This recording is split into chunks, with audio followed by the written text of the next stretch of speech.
Oh, personal finances, taxes. Okay. So for me personally, like, I have my own business. So I was just wondering for my car if I can write off the whole cost of the car. Also, for the mileage that I do, I know there's like a CRA law that like I have to like note down how many kilometers I use for actual work purposes, but it really does vary at each time. So can't I just you say that the full car is only for car for work purposes and write off the car and the taxes, or Well, it depends. What do you use your car for? What kind of business are you into? so I'm into like I'm like a seafood exporter, so I'm doing like a lot of I have to like move my trucks from I live in Toronto, but I have to go to Hamilton. I have to do pickups in Burlington. But I do, to be very honest with you, I do use the car for personal use as well. I use the van for personal use, but I was just kind of trying to know, could I use it just for could I just claim it as only business purposes?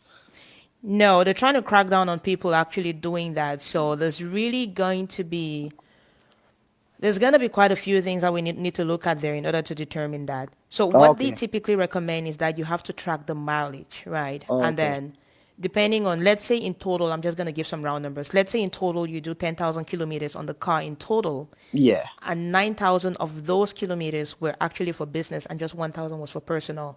Then that's a ratio. So it's 90% of the car is being used for business. That would mean 90% of all the expenses related to the car Yeah. would get assigned to your business. Okay. So you, So, that's why they want and you I to think track the I'm in like mileage. the 27 or 28% tax bracket, so I can claim 28% of whatever the cost is back will come back to me, kind of thing, right? 20% of the cost, yes, but I want to be clear about that. Is it a Yeah. leased car or a financed car? No, this is not lease. I'm sorry, this is not finance. This is a leased vehicle right now. Okay. Yeah. So, and is the vehicle in the name of your business or it's in your name? It's in the business name. Yeah. Is But the the business business is like a incorporated or not? sole, it's not corporated, it's a sole proprietorship. Okay. So there's really no distinction between you and the business once you're a Really, sole yeah, proprietorship. exactly. Okay. So 28%, like you 28%, you said 28% tax bracket or 20, 28% usage? 28%. Yeah, I think I'm around in the 28% tax bracket. Yeah. Okay.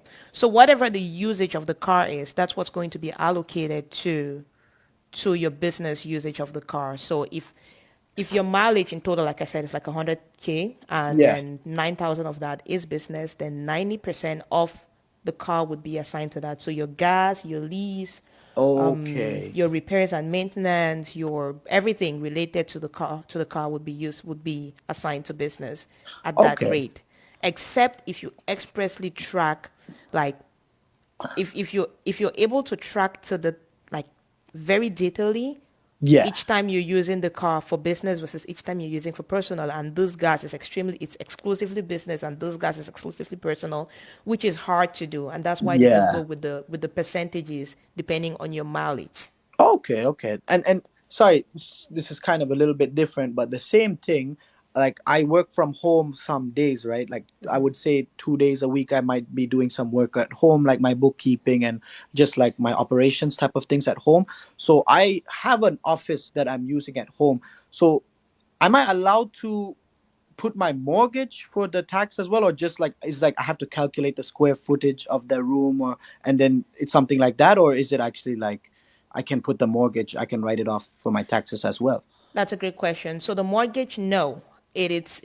So let me explain all of that to you, because if you're renting, it's different from if you got a mortgage. So if Okay. you got a mortgage, the government doesn't want to pay for your house, so they're not paying Okay. your mortgage.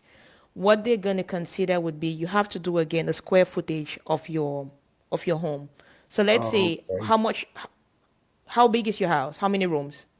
So it's 3,300 square feet and it's 5 rooms. Okay. How many square feet are being used for business, for My work? office room is about, I would say, because it's a more of a living room kind of thing, I would say about 500 square feet I would be using. Okay, so you're going to have to do the same kind of percentages with that. So it's going to be 500 out of the 300. So it's 500 on 300 square feet. Okay. And then you're going to allocate your expenses in that same proportion. So it's going to Okay. be your mortgage interest, not the mortgage principal, your mortgage interest. That means at the end of the year, your mortgage statement that comes from the bank. Yeah. They give you one for the end of the year in January. They should have sent you one already for the full year. On it, Okay. it specifies this is how much the interest is and this is how much the principal is. Okay. Now, the interest portion of that, And I don't want to be claiming the interest. I want to be only claiming the mortgage portion, of course, no, right? you have to claim the interest portion because that's the Okay, okay, expense. okay. The mortgage portion is not an expense. It's your call it your asset or your investment. Okay. But how do I prove that I'm only using 500 square feet? Like, can't I say that I'm using the whole house, or like I just want it was, and I'm only using it 2 days, but I can't say I'm using it for 7 days, right? So it all comes down to the accountant has to kind of calculate that, right? Or The accountant has to calculate that, but most often they're gonna come back with a question to you. Because here's the thing: the government is not gonna come and look to see in detail. exactly. But if they wanted to, they have the right to come and look. So you want to be putting it the right way.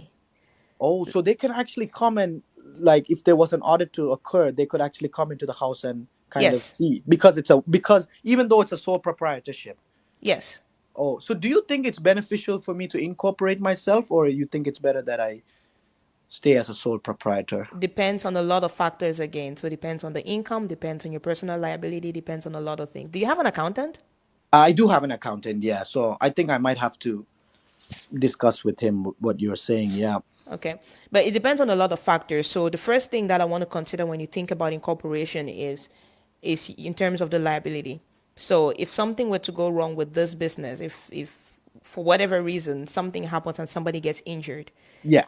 do you like if you want to limit your liability, if you have incorporated a business, then all of that Yeah. liability stays with the business. If you've not With the incorporated, business. Okay. then it Yeah. comes to you.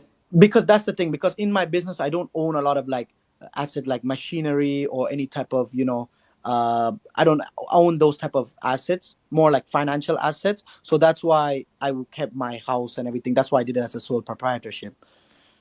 Because you don't own a lot of assets. So those are there are a couple of things you have to consider when you're thinking about incorporating or not. So one of the things, like I said, is the liability, right? The Yeah. other thing is the income.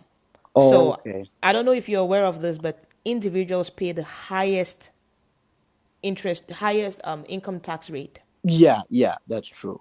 Now, if you make, depending on how much income you make,